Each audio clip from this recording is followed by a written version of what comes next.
Right, there's a video. Round two, Graham. Yeah, well, let me just make sure my camera's bright enough. So I've got windows behind me, and it kind of that makes me a bit startling. So I just can follow light. I can see well, mate. I've 100% made sure that it's recording this time. So, mate, thank you. I really appreciate you doing this second time around. For anyone that's watching in the future, me and Graham have already done this, but I forgot to press record, and Graham very kindly offered to do it again. So, thank you, mate. You just have to let everyone know again because we've obviously lost the original. You just have to let everyone know again how doing the program turned you into a millionaire literally overnight. Yeah, So yeah, yeah, just make sure you include that again, please, yeah. I mate. will do. I will do. Yeah. Um, yeah, so anyway, mate, just let's try and recap what we went through the first time. So so yeah, like what were you doing before you came across finding like control system specialist and what I do and stuff? Like what were you doing back then? Well, I'm in my early 40s. Spent a lot of my sort of 20s and stuff like that working for companies where I sort of learnt a lot of electrical stuff. It was mainly electronics. I was a kind of electronics hobbyist. I then went to uni in my early 30s. Uh, First college, night classes and stuff like that. And then I went to uni, did a degree. Uh, Came out of that. That would have been about 7 or 8 years ago, I think. And then I got a job in Glasgow, where I'm from, and the company that was a kind of startup. And when I got in there, it was clear that they didn't have anyone that did sort of electrical stuff, and they had quite a few panels made for them and stuff, and you know, it'd be my job to modify them and make them work properly and everything. And through that, I got a lot of experience, kind of looking in them. Some of the places we worked with, actually, I didn't say this last time we spoke, but we worked in a data center for a while, and there's lots and lots of panels in there. And I just got intrigued by looking in panels and things like, what is all this stuff in here? How does all this work? From there, learned to read schematics, and then it got to the point where I was being asked to sort of spec them and do scopes of work and then put them out to tender. And did that for a few things, and it was just the cost that blew my mind that the company was spending on this. And eventually, I decided, well, I'm going to start building some panels. The simple ones, I'll build the simple ones. But it was the cost and the amount of people involved in building a panel. Yeah, Uh, sorry to cut you off. So the business that you were working for, yeah, were they spending a lot of money on like subbing it out? Is that what you're saying? yeah. I mean, they didn't have anybody. They didn't have anybody there that could even write the scope of work. So they were getting someone in, and they were doing everything basically. Yeah, it was costing a lot of money. I remember one panel that was just controlling a few heaters and a few pumps, and it was something like 9 grand. There wasn't a Yeah, PLC in it or anything. Uh, I did a costing for it, and I think it came about two about £1,000 of parts, and I ended up building it. yeah, But the thing that struck me was the amount of people involved. So I would write a scope. Some guy would come and look, check things over. He would write a spec up. Somebody else would draw it, and then it would go to a panel builder. He would build it. Some guy would bring it there, install it on site or wherever we're putting it, and then maybe a couple of days later, a week later, or something like that, a commissioner would come and commission it. And then maybe after that, some other guy would come and make some modifications to a program or something. And there was just a lot of people involved in it, and it just took a long time to get everything done. And I realised that it's possible for one person to do all those jobs. yeah, And if you can, you're very, very useful to people. You can earn good money uh, doing that, and that's what yeah. I've been doing since then. And we touched on it on the last time we spoke. Like this is the thing when you've got like five, six different either subcontractors or departments, and you're having to hand it over. It's just like recipe for disaster. The more people that are involved, the more Yeah, chances there is for miscommunication and then problems. And then like overrunning in terms of time, more cost. It's just there's inefficiencies in it Yeah, compared to one person being able to do the whole thing. yeah, definitely. And it came to things like changing simple programs, we change just a value in the program. If you don't have the software, let's say you get a, I don't know, Siemens F7 system to do something. If your company doesn't have that, then you can't even go in there. No, you have to get the guy out, which is another, 600 quid a day or something like that to come out and change a few parameters in the program. Yeah. So just things like that just became very annoying. Simple program, but program change meant that the project was 5 weeks or whatever. So that's when I really started to get in it. And, So was that then when you started like doing some Googling, YouTubing, and then came across some of the stuff I was doing? yeah, I mean, when you first see in a panel, you see all these things in it, and you don't know what any of it is. So you have to look in panels, take photos of it, go and find out what they do. And I didn't say this the last time, but I like following like guys on jobs on Instagram, so plumbers and electricians, and see what they do day to day. And I went looking for panel building type things, and there wasn't any until I found you, certainly in the UK. I said that I think I found you on Instagram first, then I seen that you had a YouTube channel. I started commenting on videos, and then probably because I was one of your sort of early subscribers, you reached out to me when you decided you were going to do the program, and I signed up for it. Maybe one of the first, I don't know, Yeah, probably. yeah, you're one of the test group, mate. You were one of the first Yeah. guys. So what was it like you were really trying like at the time before going through it? What were you struggling with or trying to learn specifically at the time? Uh, Building things has never been my problem. I've always been building things through my career, doing different things. A hobbyist maker of things. For me, it was the documentation and the design that really mattered. Luckily, the company that I worked for previously, there was no one else there that could be delivering schematics. So even if I did make them, no one would look at them ever. And a lot of the panels that we built were built quickly for kind of short-term projects where they'd probably be taken apart and things anyway afterwards, sort of data logging projects. But towards the end, I did start to build things that were going to have to last, and that's when I did struggle with the design, making good CAD diagrams, and the documentation, and that is what most of my focus has been on with your course, is that part of it. Yeah. Definitely. And did you like when I sort of presented the program to you and sort of encouraged you to get on board, did you have any initial concerns or hesitations before pulling the trigger and moving forward with it? I mean, it's a bit of an investment, but I suppose the concern was, well, how long is this course? Am I going to get this done in a weekend, or is it going to be weeks and months? It turned out to be weeks and months. It's a big course. There's a lot in it, and you can, watch it over and over again, which I still do. There's still bits, especially in the documentation side, where I look over it again.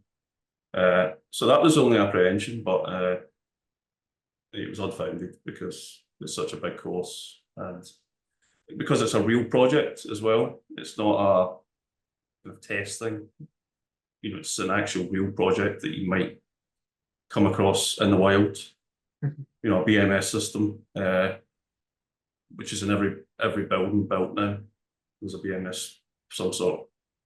No, I'm very glad that I did it. And what do you think it was that like made you go ahead? Like, was there a deciding factor that just Yeah, there was maybe a slight deciding factor because I spoke to you before, I moved house about a year ago now. So I was going to be semi-unemployed. I'd be working from home, but not near my job. So I'd have plenty of time. And I thought, well, this is a good time. I'm going to have time in my hands. I'm going to do that course. It never really worked out like that because I ended up having been so busy moving house and decorating this place and everything. But so I got to it a bit later than I hoped. but it's came in really handy with the company that I registered as self-employed when I moved house, 'cause I moved to a whole new area, and then I've done some jobs on my own, and then I've recently done work, been doing work on a contract basis for a company where I live. And the first thing they want is a good design, good CAD drawings, building materials, expected costs, time it would take to make it, and I can now do that. And I've been quite impressive, according to people I work with, for getting that done quickly. And that's probably because prior to this job, I was the kind of sole electrical engineer in the company, so there was no one to bounce ideas off of. If you wanted it done, you had to do it yourself. That kind of suits me. Waiting a bit for someone else to get stuff done is my style. Yeah, I feel you, mate. Yeah. So what is it you do now then, Graham? I don't want to say exactly where I work, but I kind of work in the renewables industry, helping. That's kind of what I did before as well, helping companies like startups and things that building, getting their ideas off the ground. A lot of data log stuff. So that's recording lots of sensors and things like that for experiments that they may be running.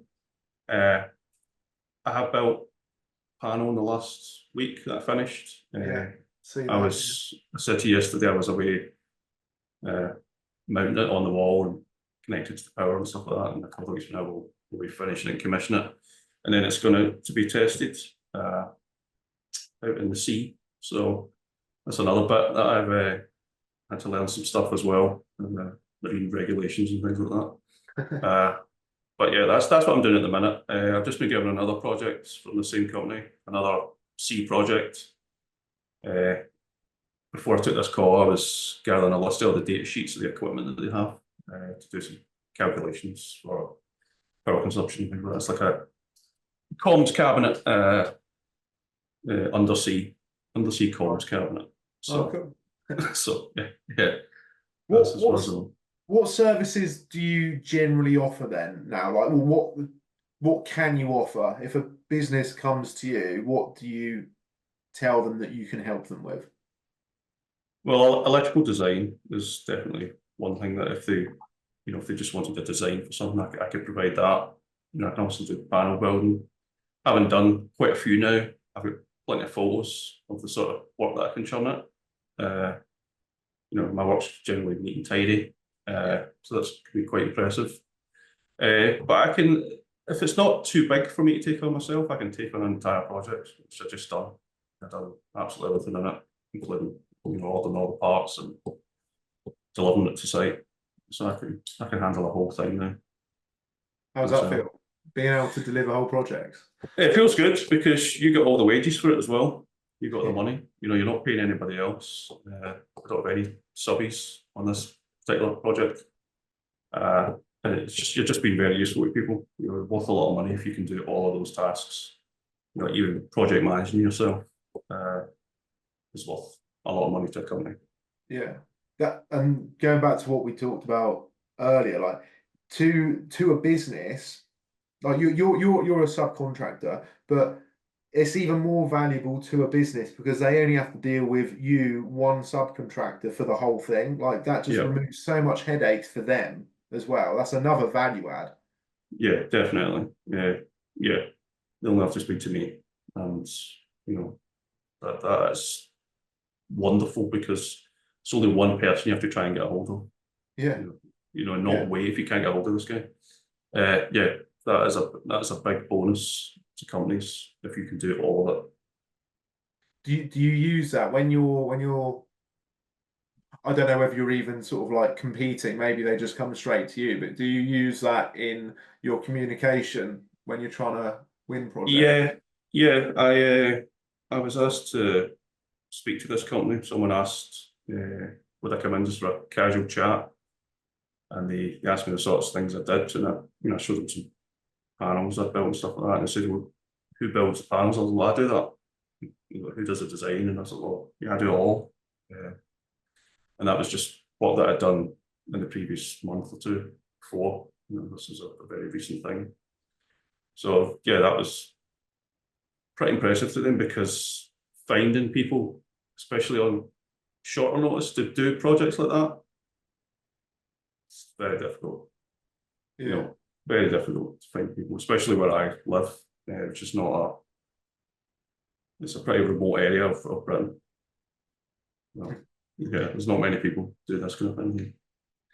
And if you, I think I know what you're going to say, especially after the previous conversation. But if Yeah. you had to choose one thing from the program that, like one thing that helped you the most, what would you say that was? The documentation and design Yeah. stage of it, yeah, definitely, yeah, yeah. It's just essential to have good design and documentation, especially my own experience of mucking about in other people's panels when there isn't good documentation. You know, just tracing a single cable that's not labelled right, you know, can take, you know, hours. Maybe, you know, try to find out what it does. There's another project that I'm be working on soon. The panel that the equipment's in, there's virtually no documentation. It was built a few years ago, not really finished and commissioned. There's a program running on a PLC. No one really knows what it does. It's almost better to start again. Yeah. And that might be what I do, if I can't figure out what it's meant to do and what it does at the minute. Yeah, definitely the design documentation for me, Chris. Yeah. Yeah, I see that all the time in projects where like things just haven't been done to a very good standard in the first place, but then the client can't get hold of the original installer or panel builder, whoever it was, Yeah. and then someone like yourself or me goes in there, and you're trying to translate kind of what they've done, and if they haven't got good documentation and things have been modified, it's just such a nightmare and takes so much time to try and translate it all so you understand it, that it sometimes is just easier, quicker, more cost effective for the client to actually just rip it all out and start again. Yeah, especially if the client doesn't actually know what it does. They just know that it works, it does whatever it does, but they don't really know how it does it. Yeah. You know, that's the other thing. They just know it's not working at the minute. You Yeah. know, they're not able to help you, you know, diagnosing what's the problem with it. So yeah, good documentation is important, and you can be paid just to do the documentation. You know, Yeah. you know, that's a job, and even just I remember we did have to modify a few panels. A company I was working for before, and we had to basically take their drawings and redraw them and then put the changes in that we were going to do. That took a long time, just to redraw their entire panel and make new drawings with the changes that we were going to make. You know, for a change order, they needed it. They wouldn't let us do it without it. And if they didn't have the original drawings, we wouldn't have been able to do it at all. Yeah. Yeah. All right, mate. Well, look, again, thank you for doing this a second It's time okay. around. Really do Yeah. appreciate it, mate. Yeah. Anyway, have a good day. Thank you, mate. Appreciate you. And yeah, we catch up again soon. Yeah. Cool. All right, bud. All Thank right. you. See you soon. Right. Bye bye. Bye bye.